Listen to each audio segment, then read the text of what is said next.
रेखा सुनो, मैं इस बार भाई दूज पे ऋतु दीदी से मिलने जाऊंगा। राखी पर भी नहीं गया और दीदी भी बीमारी के कारण इस बार नहीं आ पाई। बहुत महीने हो गए। इस कोरोना के कारण पूरा साल बीत गया मेरा तो सोचते सोचते। पहले छुट्टियां नहीं मिल रही थी, फिर ये कोरोना आ गया। रमन ने अपनी पत्नी से कहा। रेखा ने मुंह बनाते हुए कहा, इतना भी कौन सा जरूरी है? कौन सा वो तुम्हारी सगी बहन है? तभी रेखा की नजर बेड पर रखे उपहार पर गई। उसने उठाकर देखा तो उसमें डायमंड की रिंग और पेंडेंट थी। उपहार देखते ही रेखा का गुस्सा 7वें आसमान पर चढ़ गया। रेखा ऋतु को बिल्कुल भी पसंद नहीं करती थी। ऋतु रमन की मौसी की लड़की थी, लेकिन ऋतु ने रमन को हमेशा अपने सगे भाई से भी बढ़कर प्यार किया।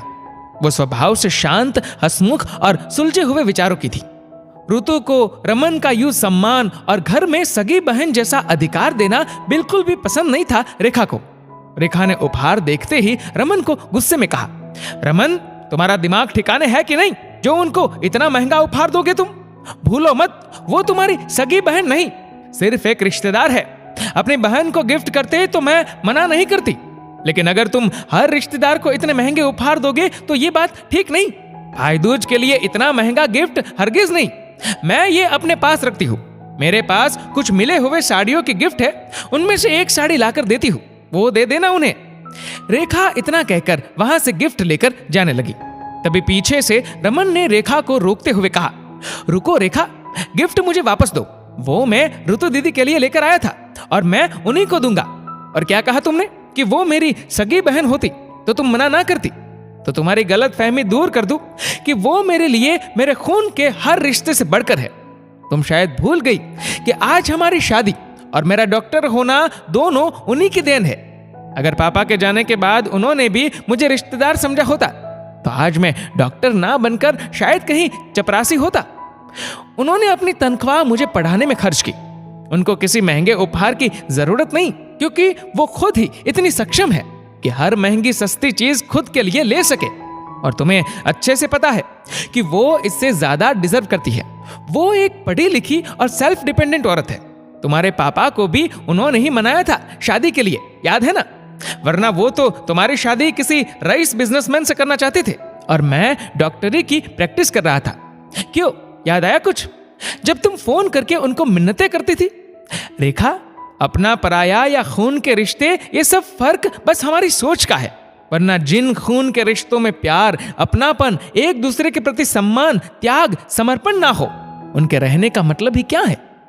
रिश्ते खून से नहीं, आपसी प्यार, सम्मान, समर्पण, त्याग और अपनेपन की भावना से बनते हैं। या कहो कि बने होने चाहिए। खास तौर पे भाई बहन का रिश्ता। कहना तो नहीं चाहता था, लेकिन तुम सोचो कि तुम्हारे भाई भाभी जब तुम्हारा अपमान करते हैं तो कैसा लगता है? कैसे तुम अपने भाई को अपने किए हुए कार्य और रिश्ते की दुहाई देती हो? तुम्हारा रिश्ता तो खून का ही है ना। फिर खुद के लिए तुमको जो चीज नहीं पसंद वो ऋतु दीदी के लिए क्यों पसंद है? तुम्हें दुख होता है कि तुम्हारी भाभी तुम्हें नहीं समझती, तो तुम भी तो ऋतु दीदी की भाभी हो, तो तुम क्यों अपनी भाभी की तरह व्यवहार कर रही हो? मेरा इरादा तुम्हारा दिल दुखाना नहीं था, लेकिन मैं अपनी बहन का अपमान भी बर्दाश्त नहीं कर सकता। रेखा की नजरें आज झुक गई। उसने कहा, रमन तुम सही कह रहे हो। मैं भूल गई कि एक बहन को भाई से सिर्फ मायके का प्यार और सम्मान चाहिए होता है। रुको, मैं भी अपना सामान रख लेती हूँ। मैं भी तुम्हारे साथ चलकर उन्हें मिल लूंगी। रमन और रेखा भाई दूज के दिन ऋतु से मिलने उसके घर पहुंचे। ऋतु के चेहरे पर उन दोनों को देखते ही खुशी की लहर दौड़ गई। ऋतु ने इतने प्यार और अपनेपन से दोनों का स्वागत किया कि रेखा खुद की नजरों में ही शर्मिंदगी महसूस कर रही थी। सबने मिलकर भाई दूज का त्योहार मनाया। शाम को ऋतु की कुछ सहेलियां उससे मिलने घर आई, तो ऋतु ने रेखा को सबसे परिचय कराते हुए जब कहा कि ये मेरी भाभी है, मेरे छोटे भाई की पत्नी। इतना सुनते रेखा की नजरें एकटक ऋतु को निहारने लगी। ऋतु ने उन दोनों के लिए ही ऑफिस से छुट्टियां ली, पूरा शहर घुमाया। रेखा को एक पल के लिए भी नहीं महसूस हुआ कि वो किसी पराये के साथ है।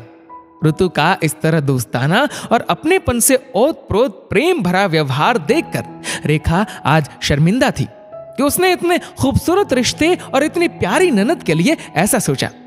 वहां से लौटते वक्त रेखा ऋतु के गले लग गई और कहा, दीदी आपका इंतजार रहेगा, जल्दी आइएगा। दोस्तों, इस वीडियो को लेकर आपकी क्या राय है नीचे कमेंट करके जरूर बताएगा। और अगर आपको वीडियो अच्छा लगा हो तो वीडियो को लाइक करेगा, शेयर करेगा ज्यादा से ज्यादा लोगों तक। और ऐसे ही और भी इंस्पिरेशनल वीडियोस के लिए सब्सक्राइब करें हमारे यूट्यूब चैनल को और फेसबुक पर फॉलो करें हमारे पेज को। धन्यवाद।